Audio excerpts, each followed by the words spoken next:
During a recent military heritage trip my son and I took, we went to the Davis-Monthan Air Force Base in the aircraft boneyard and visited the Pima Air and Space Museum that's right across the street from the air base. And we had the opportunity to do a walk around on a P3. I haven't seen a P3 since I got out of the service over 16 years ago, and a lot of memories came flooding back. My son recorded the video, and I thought I would share it for all my friends who haven't seen a P3 maybe as long or even longer than I. So enjoy. So nose radar, this is an early airplane. It's probably AB. We'll be able to tell by the HF antennas here in a second. You can notice that there's no cutout here for the Hertz turret on early Bravo Charlie models, and Charlie models had the upgraded AIP where the turret popped down with the camera and everything. So the wheel well was mechanical, just like that other one? It is mechanical, and you'll see that the strut comes up and hooks that hook, and then it pulls and closes. But the main's having a lock cylinder. This will have a lock cylinder. So there's the up lock. Those landing gear up lock. These footwells where the wheels went up, you pop those off and get up under the flight station to do the brake tension regulators and all these darn panels. Pull off, get your AC control systems.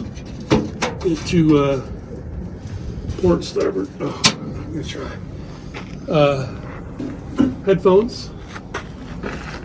So they're left and right.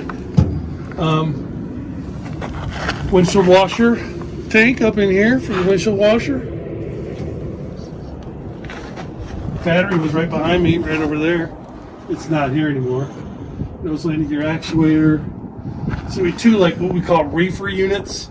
They were just turbines, expansion turbines. And I'll show you the vents here in a second that they use to expend all the air. Nose wheel steering control,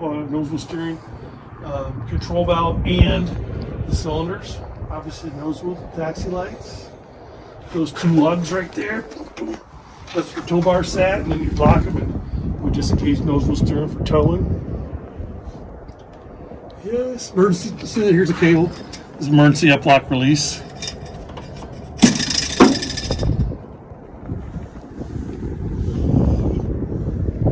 See that solenoid valve right up there? Yep. That's one of the valves in all the duct work to help you modulate temperature in the cabin. So you get more hot air if you need it, or more cold air if you need it. Heat-on probes for your instruments. Here's the ram air ducts for the heat exchanger. So cold air will come in here, go through a heat exchanger. It looks like a big radiator, right? It gets expelled right here to help draw the hot air out of there. And then behind it, there's two great big fans. So on the ground, fans would run on the ground because you didn't have ram air on the ground. You know what I'm saying? And then would extract the heat out of the heat exchangers. APU fire and safety switch. Anytime you wanted to go into the APU compartment on the ground, you had to have that switch in safe so the fire bottle couldn't inadvertently be fired. You actually had certain qualifications. You had to be qualified to go up under there. You got certain qualifications. Oxygen filling. Tie down, and then there was also, maybe it's on the other side. The other side, when we go around there, you might see a little ball on it. That's where you jack the nose up front when you want to swing the gear. Jack it up right there. So those were permanently attached? Yeah. I don't think I ever took one off. Even they look like they're like a add-on fitting. They were always there. And this right here's the APU's right up in here. Firefighting access.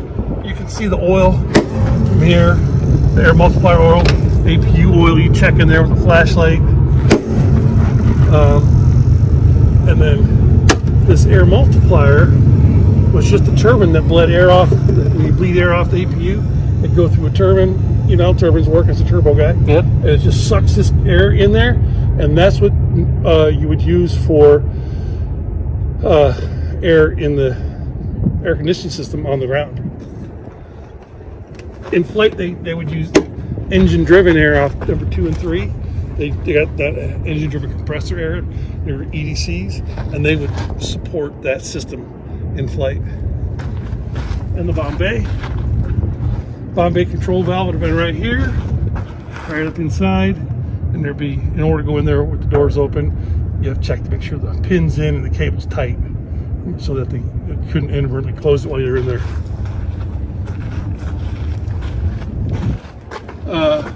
Bombay hoisting, lifting access. I don't know if we can get there now. And they would hook up this device, with a big crank on it, hook it up in there, and That's what would lift the weapons in. Yep.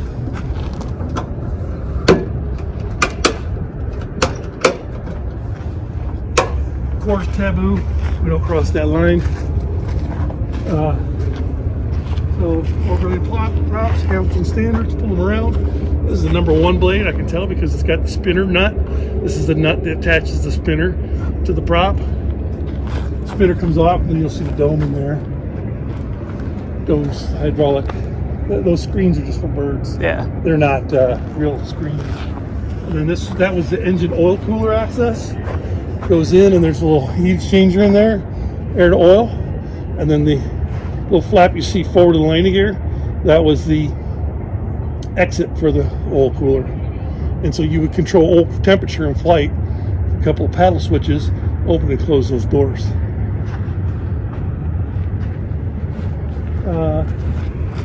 All the motors are identical with the exception of there's no generator on #1, or no generator #4. It's #1. 2, 3, and 4 have generators. #1 doesn't. #2 and 3 also have engine-driven compressors. They all look the same. It's just you have a blank-off plate, right? Right. Those cam locks right there would open up the nacelles to get into the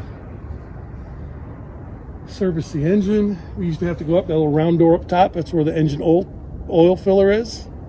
And in pre-flight, you go up, climb the ladder, pop, check the oil, take the cover off, look down inside, make sure there's no FOD in the intake. Bleeding edges. Used a bleed air system to de-ice them. Had a hot air bleed air system. And if you look up under here, you can see the different mount bolts for wing stations. When you see those, typically those are just plugs. Yeah. Take those off and you put wing stations out here. Fuel tank vents. When you're fueling the airplane, you had this thing that had a looked like a toilet plunger with just a pipe on it. It was called a vent checker. And as soon as you got pressure on the airplane, you started flowing the fuel in. First thing you do is you come out here and check to make sure you had positive ventilation, so you didn't blow up a fuel tank. If for some reason, because there's some floats in there that prevent the tank from siphoning or spilling when you get into altitudes, right? Right. So you want to make sure those don't stick. Just drop down panels to get to the ailerons. Ventilation for up under the turbine. You know, it's just ventilation stuff. Flaps, Fowler Highland tank, landing gear, fill feed. These are brake fuses. It's a hydraulic fuse, and they're calibrated so that only so much hydraulic fluid can pass through to actuate the brakes. And if there's a breakdown line, too much fluid goes through, it'll trip, cut off the rest of it, so you can't drain a hydraulic system.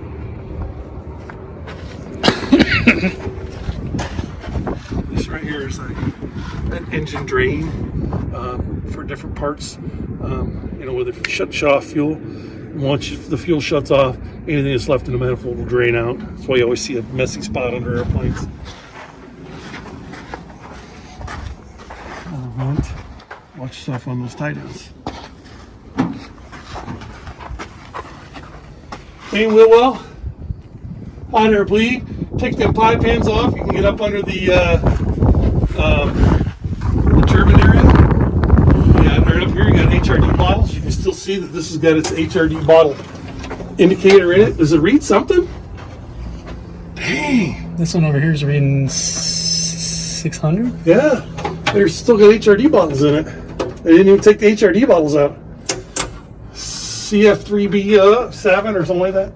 Right here is a tester that could test the amount of fuel in the tank based on the weight. I had this little cup and this specially calibrated measure, and I'll show you the low point drains in a second. These were fire shields. Even though the tires were tucked up under here, you can see how it was kind of sealed off. Yeah. There's a turbine right up in there, and then the aft part of the wheel well. See the landing gear pin is in.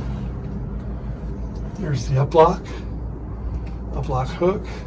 Release cylinder, that's the release cylinder right there. I've changed out many a landing gear stress before. They go high time there. After so many landings, you get X number of landings. Don't ask me how many. After so many landings, you gotta take it off, have it checked. So they just take it off, put a fresh one on, and then it goes to depot and they strip it down and NDT it. And many of those, probably a dozen at least.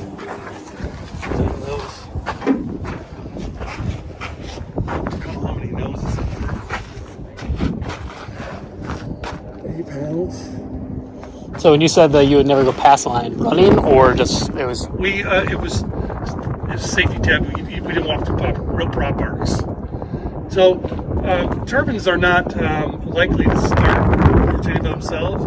But if you can imagine a internal combustion piston engine, they've got pressure on them, and if for some reason there's a little bit of balance, they can spin. And even if it doesn't spin far, all that weight hurts somebody.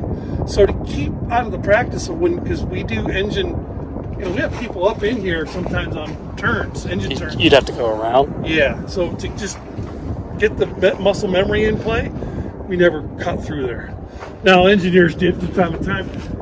We would pull props through, you know what I mean? But if I was going from there to there, no. Yeah. You know what I mean? Yeah. Exactly. I don't want to pull it because I don't want to get stuck. Number one should be up. That's the right place to put it. And there's a reason I can't remember off the top of my head. I want to call it the segment gear in the prop dome that helps drive all the pitch change mechanisms, and it's susceptible to leak, and so we keep it up so that it doesn't create a false leak indication.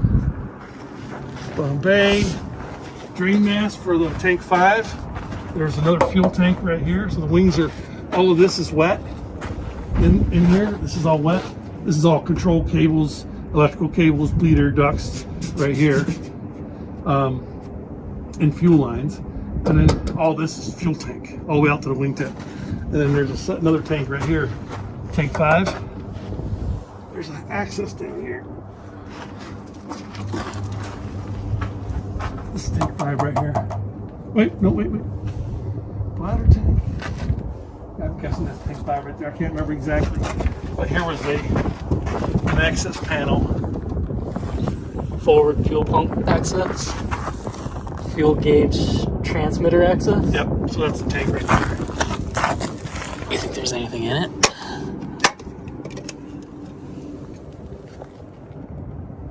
Is it just a low point drain? Yeah, it looks like it. Yeah, so that's where we would measure the fuel from. I'll show you this, what another low points look like. Add fuel pump, equipment access, blower door.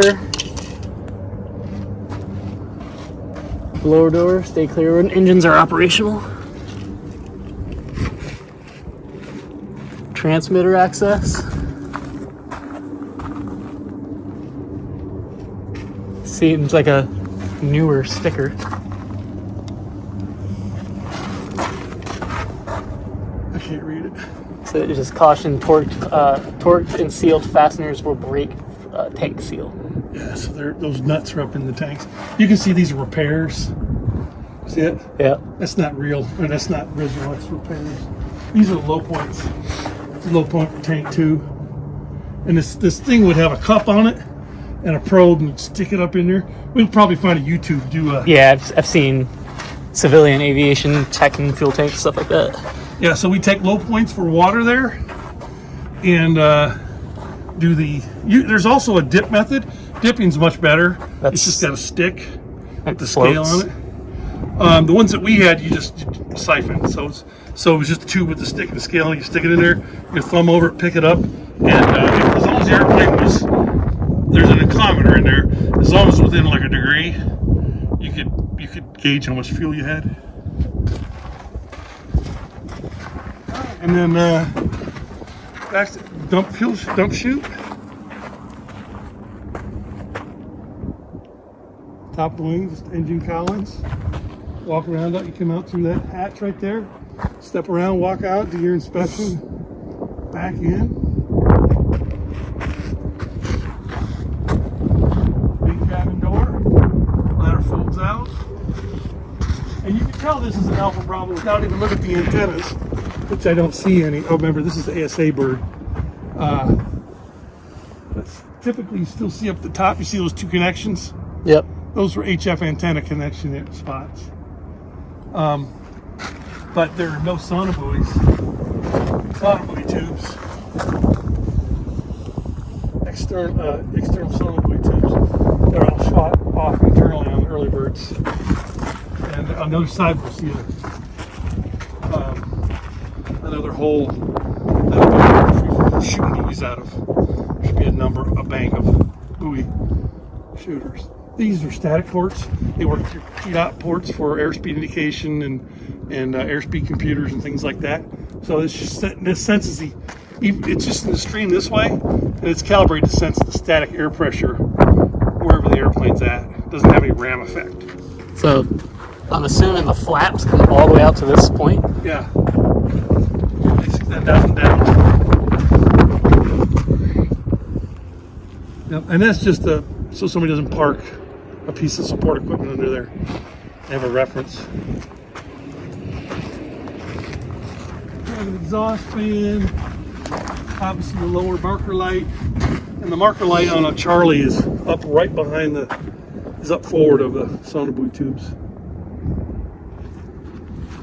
A couple of antennas. You can see all the repairs on that horizontal stabilizer. See them? Yeah. Horizontal stabilizer is electrically heated for de-icing. 150511. And then those blocks there were always painted yellow too, the mooring points. If you go up under the wing and you look just a foot or two inboard of the nacelle or the wheel well area, you'll see a hole. Stick a finger up there, you'll feel threads. There were just these little pads you screwed up in there, and it went into a wing support spar that support it, and you screwed it in, and that's where you jack the airplane up when you change the main gears. Trim tab. Static wicks dissipate static electricity.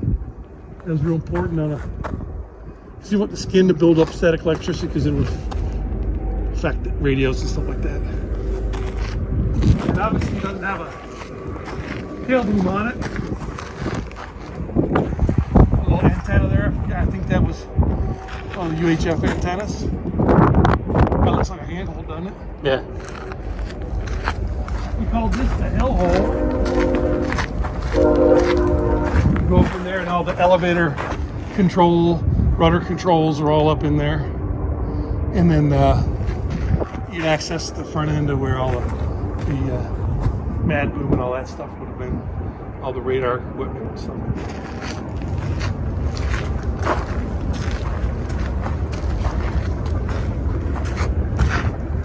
So there, see that little black thing? Yep. That's one of the looks like one of the cables, antenna cables. Right here was an afterthought.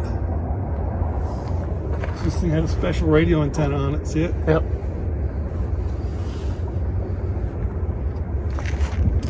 And I don't see any movies at all. It's a sick aircraft coated with water deductible epoxy primer. 2 coats. Jacksonville. Water reducible epoxy primer. Jacksonville 7196. You would have been there, right? Huh? You would have been there, right? 96? Yeah, Jacksonville 96. We were just leaving Namtrak going to VP 45.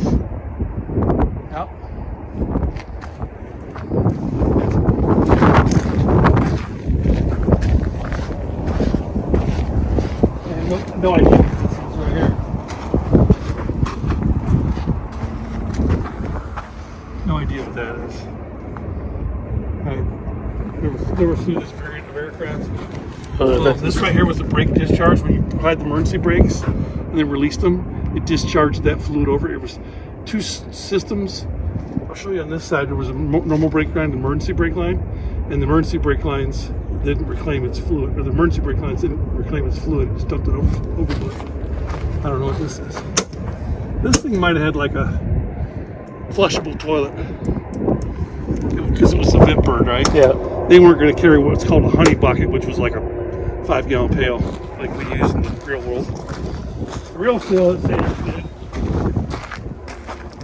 I got no idea what that is. Those are probably vents for something that was different on the ASA birds. I think I was on there on one or two, but I didn't really pay attention to the inside, so I really couldn't tell you what I did there. So What's your set? the big ones were the normal brakes, went through the fuses. And this was just a bypass, a shut-off valve and a bypass, so you could reset that fuse when it tripped. And then these would have been the emergency brake line, which was just nitrogen over hydraulic fluid, you know. And then you got mirror top.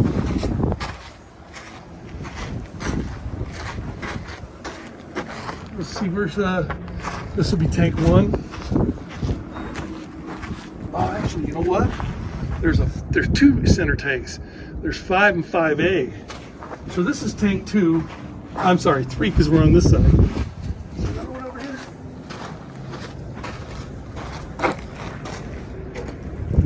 No, I'm lying.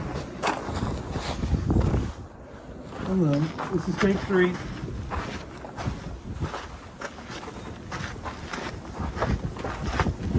This is where you screw in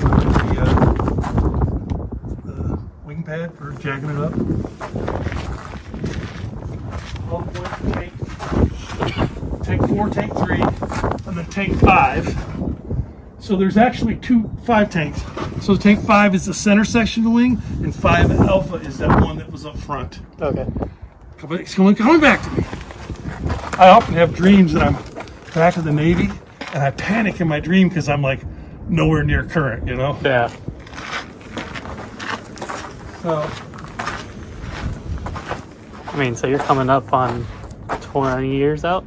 16 and a half years now. And my last tour, I hardly flew. You know? So, oh, never mind. It's the engine. Yeah, there was some ducts. Well, the turbine trough. There's a trough made out of titanium, and the turbine sat right above it, helped reflect that heat out. And then below it, above the skin of the airplane, is cooled right there. So it's just an air passage over the top of the wing. Below the shroud, the motor. Below the heat shroud for the motors. Yeah. Not much different on this side. Well, there is. There's the view. Let's look at the tail just for a second. You swing back around. You see that square box there? Yep. It was a crash locator that never worked and was taken out of most of the airplanes. It was a feature that was built into the airplanes that they never worked the bugs out, and then they just scrapped the whole idea. Vent for tanks 3 and 4. So you saw 3 vents on the other side. That was for 1, 2, and 5. Tank 5. All this is going to be the same.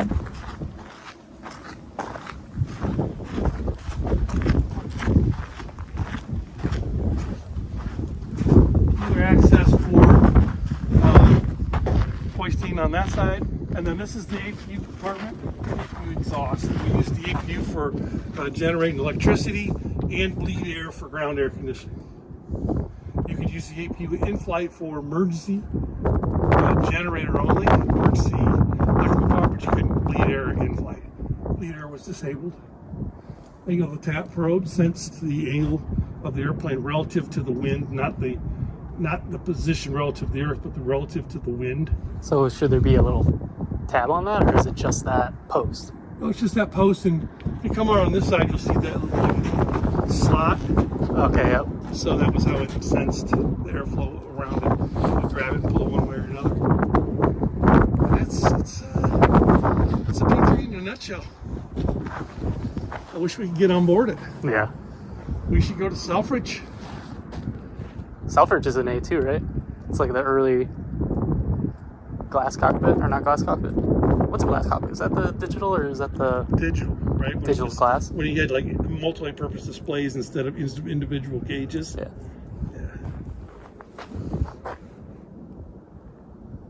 Yeah, it's just kind of all flooding back to me. I mean, it's like haven't seen one in 16 and a half years, and to be here right now, I mean, I can't remember a lot of the details, the minutia of the specs, but to be here right now and see it, I mean, it's like just like yesterday. It's like I'm here. You know what I mean? That was my occupation. Blue beans. Oh, and then there was this thing here. I think this was the true. This was the icing detector that you would use to determine if they had ice buildup on the airplane, so you could know if you had to de-ice wings and things like that. It's kind of like a warning. You get this little green light that said icing, and that would key you in to think, hey, let's look at the wings, see if we had to de-ice. That's it. Well, I hope you enjoyed that video. As you can tell, my knowledge of the P3 is a little bit rusty. I might have mixed my words up, or got a few memories backwards. Obviously, they're there when I was living at the low points on tank 3 and 4. But it all came flooding back. I hope you enjoyed the video, and I'm considering publishing a video that me and a couple buddies made back in the 90s on interior of the P3 and some engine starts, takeoff and touch and goes and such. So might see that on my channel here soon as well. Thanks for watching. See you, bye.